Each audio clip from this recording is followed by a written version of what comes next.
오늘 우리에게 주시는 하나님의 말씀은 사도행전 18장 18절에서 28절까지의 말씀입니다. 신약성경 220면에 있는 사도행전 18장 18절에서 28절까지의 말씀을 제가 읽겠습니다.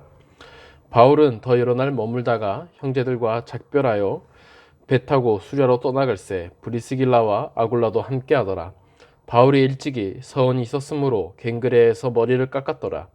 예배소에 와서 그들을 거기에 머물게 하고 자기는 회당에 들어가서 유대인들과 변론하니 여러 사람이 더 오래 있기를 청하되 허락하지 아니하고 작별하려되 만일 하나님의 뜻이면 너희에게 돌아오리라 하고 배를 타고 에베소를 떠나 가이사랴에 상륙하여 올라가 교회 안부를 물은 후에 안디옥으로 내려가서 얼마 있다가 떠나 갈라디아와 부르기아 땅을 차례로 다니며 모든 제자를 굳게 하게 하니라.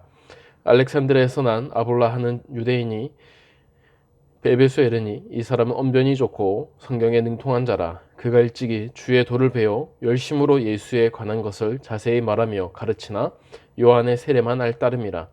그가 회당에서 담대히 말하기 시작하거늘 브리스길라와 아굴라가 듣고 데려다가 하나님의 도를 더 정확하게 풀어 이르더라. 아볼로가 아가야로 건너가고자 하므로 형제들이 그를 격려하며 제자들에게 편지를 써 영접하라 하였더니 그가 가매 은혜로 말미암아 믿은 자들에게 많은 유익을 주니 이는 성경으로 예수는 그리스도라 증언하여 공중 앞에서 힘있게 유대인의 말을 이김이러라. 아멘. 우리 시간 옆에 있는 성도님들과 함께 인사하겠습니다. 믿음대로 됩니다. 말한 대로 됩니다. 기도한 대로 됩니다. 네, 그렇게 될 줄을 믿습니다. 오늘 본문은 바울이 2차 전도 여행을 이제 마무리하는 마지막 부분을 기록하고 있는 내용입니다. 바울은 1차 전도 여행을 시작했고 또 2차 전도 여행을 통하여서 더욱더 넓고 많은 지역에 이제 선교를 할 수가 있었습니다. 특별히 지난주에는 우리가 바울이 고린도에서 1년 6개월 동안 이제 사역한 내용을 살펴보았습니다. 바울은 처음부터 이렇게 오랜 세월을 고린도에 머물려고 했던 것은 아니었습니다. 하지만 하나님의 위로를 들은 바울은 자신이 할 수 있는 최대의 사역들을 고린도에서 행했습니다. 그리고 나서 고린도의 사역이 마무리되고 오늘 본문이 시작하고 있습니다. 오늘 본문의 18절의 말씀을 제가 읽겠습니다. 바울은 더 여러 날 머물다가 형제들과 작별하고 배 타고 수리아로 떠나갈새 브리스길라와 아굴라도 함께하더라. 바울이 일찍이 서원이 있었으므로 갱그레아에서 머리를 깎았더라. 아멘. 바울은 고린도에서 며칠을 더 머물고 형제들과 작별을 하였습니다. 그리고 나서 그는 고린도를 떠나 갱그레아라는 하는 곳으로 왔습니다. 갱그레아는 고린도에서 멀지 않은 항구 도시였습니다. 여기서 배를 타고 가서 이제 수리아 지역으로 갔다가 그곳에서 이제 안디옥으로 돌아갈 계획을 가지고 있었던 것입니다. 그렇게 바울은 고린도를 떠나서 갱그레아에서 배를 타기 전에 자신의 서원대로 머리를 깎았던 것을 우리가 볼 수가 있습니다. 구약에는 나시린이라는 제도가 있었습니다. 그래서 누구든지 하나님 앞에 자신을 서원했을 때에 그때에 그 자신을 드리는 기간 동안 머리를 깎지 않았습니다. 그리고 나시린 기간이 끝났을 때에 그는 머리를 깎고 그 머리를 제단에서 하나님께 드려야 했습니다. 바울은 하나님 앞에서 성경에 기록되어 있지 않지만 자신을 드리는 그러한 기간을 작정했던 것 같습니다. 나시린 기간을 이제 깎았던 것 같습니다. 가졌던 것 같습니다. 바울이 고린도를 떠나면서 이제 머리를 깎은 모습을 보면서 바울이 고린도에 있었을 동안에 하나님 앞에 나시린 서약을 한 것을 살펴볼 수가 있습니다. 바울은 선교에서 고린도에서 특별히 어려움을 겪었습니다. 그런데 환상 가운데 찾아오시는 주님의 음성, 바로 그 두려워하지 말라라고 말했습니다. 아무런 대적도 너를 해롭게 할 자가 없는 이유는 주님이 바울과 함께 하기 때문이라고 그렇게 말씀하셨습니다. 그리고 나서 바울은 1년 6개월 동안의 고린도 사역을 계속되었던 것입니다. 그리고 그 기간이 끝났을 때에 정말 주님의 말씀대로 바울의 몸은 온전했었고 그리고 그는 그것을 감사함으로 갱그레아에서 자신의 머리를 깎으면서 그리고 자신의 2차 전도 여행을 마무리하는 것을 볼 수가 있는 것입니다.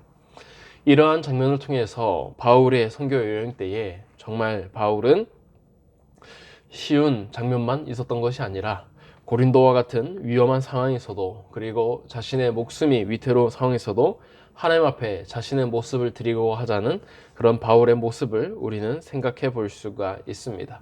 그리고 바울이 이 머리를 깎으면서 그 하나님의 은혜에 감격하면서 또한 자신의 사역을 되돌아봤을 때에, 그때에 그는 얼마나 하나님 앞에 감사했는지 우리는 생각해 볼 수가 있습니다. 그렇게 해서 바울은 머리를 이제 깎았습니다. 그리고 갱그레에서 이제 배를 타고 가다가 이제는 에베소에 도착하게 되었습니다. 19절에서 22절까지의 말씀을 제가 읽겠습니다. 에베소에 와서 그들을 거기에 머물게 하고 자기는 회당에 들어가서 유대인들과 변론하니 여러 사람이 더 오래 있기를 청하되 허락하지 아니하고 작별을 하여 이르되 만일 하나님의 뜻이면 너희에게 돌아오리라 하고 배를 타고 에베소를 떠나 가이사라에 상륙하여 올라가 교회의 안부를 물은 후에 안디옥으로 내려가서. 아멘. 바울은 이제 배를 타고 소아시아 지역에 있는 에베소에 왔습니다. 그리고 나서 동역했던 브리스길라와 아굴라는 에베소에 머물도록 하고 자신은 회당에 들어가서 유대인들과 변론을 하게 되었습니다. 그런데 유대인들이 바울의 말을 듣고서 그 복음에 관심이 생겼습니다. 그래서 바울에게 더 오래 남아 있도록 요청을 했지만 바울은 그것을 거부합니다.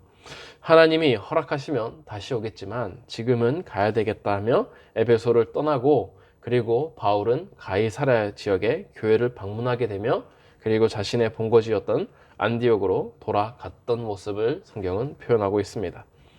오늘 방금 읽은 본문을 보면 바울은 항상 자신에게 복음을 요청하는 곳이 있으면 항상 그 복음을 전했습니다.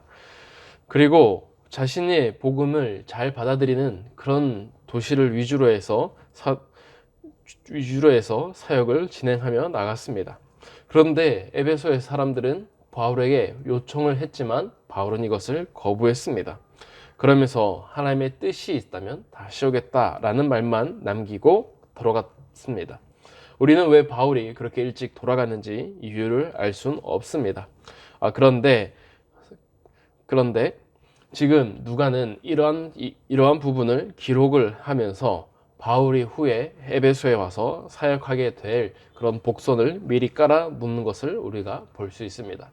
지금 2차 전도 여행에 있어서 가장 중요한 도시는 고린도였습니다. 바울은 1년 반을 그곳에서 사역했기 때문입니다. 그리고 나서 2차 전도 여행이 마무리될 때에 바울이 잠깐 에베소에 방문했고, 그리고 나중에 바울이 3차 전도 여행을 할 때에 가장 중심지가 되는 이 에베소에 바울이 미리 한번 들렀던 점을 성경은 말해주고 있는 것입니다. 바울은 후에 3차 여행 등조에 에베소에 도착해서 그곳에서 두란노라는 곳을 세우며 2년 동안 말씀을 강론하게 되었습니다. 하나님은 3차 전도 여행을 지금 2차 전도 여행이 끝날 때부터 이미 계획해 놓고 계신 것입니다. 바울은 지금 안디옥으로 돌아가지만 자신이 뿌려놓았던 복음의 씨앗들이 곳곳에 퍼져 나가고 있고, 하나님은 그 씨앗들을 사용해서 복음 전파한다는 것을 오늘 성경에서는 잘 기록해 주고 있습니다. 그래서 바울은 지금 인간의 뜻으로 간 것이 아니라 모든 일정과 그리고 모든 계획들이 하나님 뜻 안에서 이루어지고 있음을 우리는 살펴볼 수가 있습니다. 그런 대표적인 예가 바로 브리스길라와 아굴라가 아볼로를 만난 장면입니다. 이어서 23절에서 25절의 말씀을 제가 읽겠습니다. 얼마 있다가 떠나 갈라디아와 부르기아 땅을 차례로 다니며 모든 제자를 굳건하게 하니라. 알렉산드리아에서 난 아볼로라 하는 유대인이 에베소에 이르니 이 사람은 언변이 좋고 성경에 능통한 자라. 그가 일찍이 주의 도를 배워 열심으로 예수에 관한 것을 자세히 말하며 가르치나 요한의 세례만 알 따름이라. 아멘. 안디옥에 도착한 바울은 얼마 뒤에 다시 선교 여행을 떠납니다.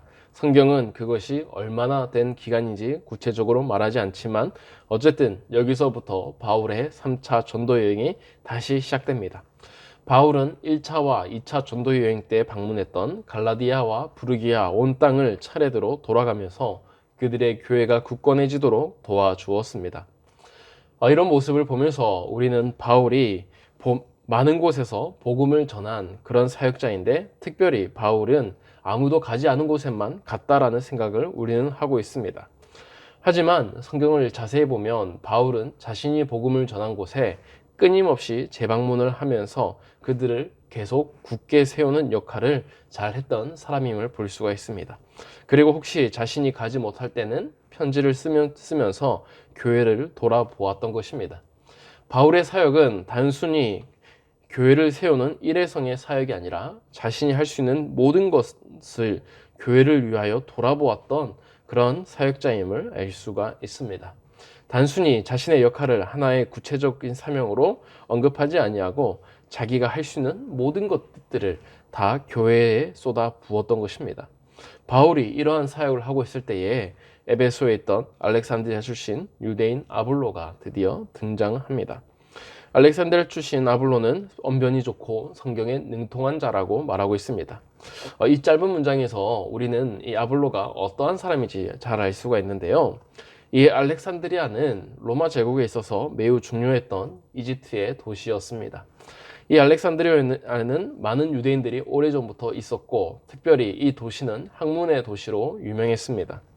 그러면서 알렉산드리아의 유대인들은 히브리어로 쓰였던 구약 성경을 당시의 언어였던 그리스어로 변경하기도 했습니다. 지금으로 따지면 번역을 한 것입니다. 그러면서 수많은 초대 교회부들이 나타난 곳이 알렉산드리아이기도 합니다. 아볼로는 이런 정통에서 태어났습니다. 그래서 그가 성경이 능통하고 그리고 언변이 좋다고 말하는 것은 그가 하나님의 말씀을 어렸을 때도 잘 배웠었고 그리고 그런 학문적인 도시에서 체계적인 성경을 배웠음을 우리는 살펴볼 수가 있습니다. 그랬던 그가 복음을 들었고 그리고 유대인들에게 복음을 전파했습니다. 하지만 안타까운 것은 아볼로가 알랐던 예수님은 요한의 세례까지였다라고만 알고 있습니다. 아볼로는 예수님에 대해서 온전히 알지 못했습니다. 자신이 안식일이 되어서 유대인의 회당에 예배에 참석하게 되었을 때에 그때에 브리스길라와 아굴라를 만나기 시작하게 된 겁니다. 이어서 26절에서 28절의 말씀을 제가 읽겠습니다. 그가 회당에서 담대히 말하기 시작하거늘 브리스길라와 아굴라가 듣고 데려다가 하나님의 도를 더 정확하게 풀어 이르더라. 아볼로가 아가야로 건너가고자 하므로 형제들이 그를 격려하며 제자들에게 편지를 써 영접하라 하였더니 그가 가매 은혜로 말미암아 믿은 자들에게 많은 유익을 주니 이는 성경으로서 예수는 그리스도라 증언하여 공중 앞에서 힘있게 유대인을 말을 이김이더라. 아멘. 아볼로는 담대하게 예수 그리스도에 대해서 전하기 시작했습니다. 그러자 이미 바울의 부탁대로 에베소에 머물렀던 브리스길라와 아굴라가 그 모습을 주목했습니다. 그리고 그는 아볼로에게 하나님의 말씀을 더 정확히 설명하기 시작했습니다. 아볼로는 요한의 세례까지밖에 몰랐기 때문에 이 브리스기와 아굴라는 그 뒤의 얘기들을 더 설명을 해 주었을 것입니다. 그러한 말씀들이 이 아볼로의 마음에 심겨졌고 그는 말씀을 전해야 되겠다라는 생각을 더욱 가지게 되었습니다. 27절에 보면 아볼로가 이제 아가야로 건너가는 장면을 볼 수가 있습니다. 이 아볼로는 잠시 에베소에 왔다가 그리고 아가야 지방으로 가게 된 것입니다. 그러자 그 에베소에 있던 성도들이 아볼로를 응원하면서 고린도 교회에 편지를 써줍니다. 그러면서 그가 고린도에서 사역을 잘할 수 있도록 도와주었습니다. 그리고 나서 고린도에서 아볼로는 자신의 학식과 믿음을 가지고 복음을 전했었고 그리고 아볼로는 바울도 고난을 받았던 그 도시에서 유대인과의 논쟁에서 이겼다라고 성경은 말해주고 있습니다. 그의 믿음과 학식이 고린도 지역에 있어서 아주 큰 선한 영향력을 끼쳤고 그리고 그곳에 있는 성도들의 믿음을 더해 주었습니다. 지금 우리가 이 고린도 교회를 보자면 바울이 1년 6개월 동안의 사역을 했습니다. 그리고 바울이 떠나고서 그곳에서 바울과 같은 사람은 나타나지 않았습니다. 그런데 그런 공백이 있는 도시에 아볼로가 나타나서 그의 믿음을 더욱더 굳세게 해 주었던 것입니다. 바울은 이런 상황을 보면서 고린도 전서 3장 6절에 다음과 같이 설명합니다. 제가 읽겠습니다. 나는 심었고 아볼로는 물을 주었으되 오직 하나님께서 자라나게 하셨나니. 아멘. 바울이 사라지고 아볼로가 등장하는 이런 장면을 두고서 바울은 자신의 역할은 씨를 심는 역할이었다라고 말하고 있습니다. 그리고 그 씨앗이 자라날 수 있도록 물을 준 사람이 바로 아볼로였습니다. 바울은 복음을 전했고 아볼로는 그들이 계속 성장할 수 있도록 물을 지속적으로 제공해주는 그러한 역할을 했던 것입니다. 그러나 아볼로와 이 바울 뒤편에서 그들을 사용하시면서 또한 믿음의 성장을 이루게 나게 하신 분은 바로 하나님이었다라고 바울은 말하고 있습니다. 하나님의 역사가 있었기 때문에 고린도 교회에 믿음이 들어갈 수가 있었고 성도들이 자랄 수 있었다는 것입니다. 우리가 사도행전에서 수많은 사람들을 만나게 됩니다. 그런데 그들이 사도행전의 주인공은 아닙니다. 그들은 오히려 한 역할만을 담당하고 있었고 전체적인 그림은 바로 하나님께서 그리고 계셨습니다. 사도행전이 말하는 그 역사는 하나님의 역사였고 사람들은 그의 도구였을 뿐입니다. 사랑하는 성도 여러분, 오늘 본문을 통해서 우리는 바울이 전한 복음과 또한 바울이 세운 교회가 어떻게 성장했는지를 볼 수가 있습니다. 바울의 개인의 역할만 있었던 것이 아니라 바울 옆에는 브리스길라와 아굴로와 같은 사람들이 있었습니다. 또한 이것을 살펴보면서 기록했던 누가도 있었고 그리고 디모데와 디도, 실라와 같은 사람들도 많았음을 볼 수가 있었습니다. 이런 사람들이 바울과 함께 사역을 했었고 그리고 바울을 통해서 자라나는 교회들을 함께 돌보았던 그런 사람들이었습니다. 그리고 오늘 바울의 모습에는 등장하지 않지만 이미 알렉산드리아와 같은 국제적인 도시에도 복음이 전해져 있었고 그리고 그곳에서도 아볼로와 같은 믿음의 사람들이 활동하고 있었음을 우리는 살펴볼 수가 있습니다. 우리는 신약 성경을 통해서 또 사도행전을 통해서 바울의 모습을 자주 보게 됩니다. 그런데 사실 그 당시에서 바울은 그렇게 주목받는 사역자가 아니었습니다. 바울과 함께 했던 사람들도 주목받는 사역자들이 아니었던 것입니다. 바울과 그 일행이 수많은 복음을 전하긴 했었지만 그러나 살펴보면 이미 예수님의 그 11명의 제자가 살아있었고 오히려 그들의 역할이 더욱 컸을 것임을 우리는 쉽게 생각해 볼 수가 있습니다. 그들은 예수님의 공식적인 제자였기 때문에 그들의 삶의 기록은 다 되어 있지 않지만 그들의 복음의 전도 역할이 매우 컸을 것이고 바울은 자신에게 주어진 일을 착실히 했었던 그런 모습만 성경에 기록되어 있는 것입니다. 오늘 이 성경을 보자면 이곳에 나오는 수많은 사람들과 그리고 그 11명의 사도들은 그저 하나님 앞에서 최선을 다했던 사람들임을 우리가 알 수가 있습니다. 어떤 대단한 일을 하기보다는 그 당시에 하나님께서 자신에게 맡겨준 역할을 최선을 다했었고 그리고 때가 되었을 때에 하나님은 그들을 사용하셨던 것입니다. 제자들이 활약한 시대에는 제자들을 사용하셨습니다. 그리고 제자들의 시대가 끝나고 교부들의 시대가 왔을 때는 교부들을 사용하셨습니다. 그리고 지금과 같은 성경이 기록된 시대에는 성경 저자들을 하나님께서 사용하셔서 우리에게 은혜를 주시고 있습니다. 이런 모습을 보면서 우리가 신앙생활을 할 때에 꼭 기억해야 되는 한 가지가 있습니다. 그것은 우리가 다른 사람에게 선한 영향력을 끼치는 것도 매우 중요하지만 그보다도 먼저 우리가 하나님의 사람이 되어야 한다는 것입니다. 우리가 온전한 하나님의 사람이 되면 하나님은 우리를 사용하고 인도해 주실 것입니다. 하나님께서 우리에게 맡겨주신 것들이 비록 티가 안 나고 그리고 작아 보인다 할지라도 우리가 온전히 하나님을 따른다면 하나님은 언젠가는 그것을 통해서 자신의 역할을 감당할 수 있도록 우리를 이끌어 주신다는 것입니다.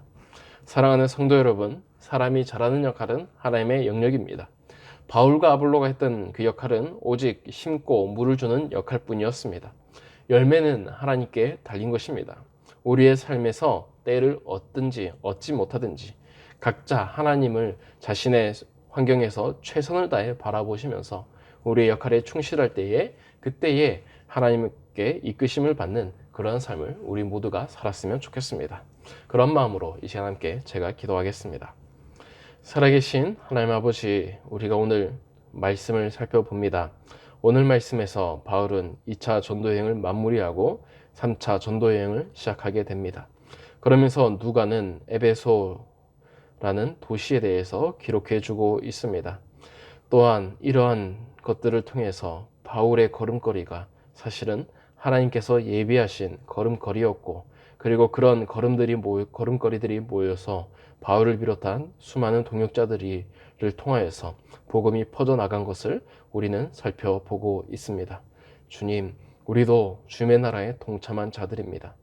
우리가 지금 우리에게 주어진 역할이 그렇게 티가 안 나고 그리고 작아 보이긴 하더라도 하나님께서 우리의 걸음걸음을 인도하고 있음을 믿습니다.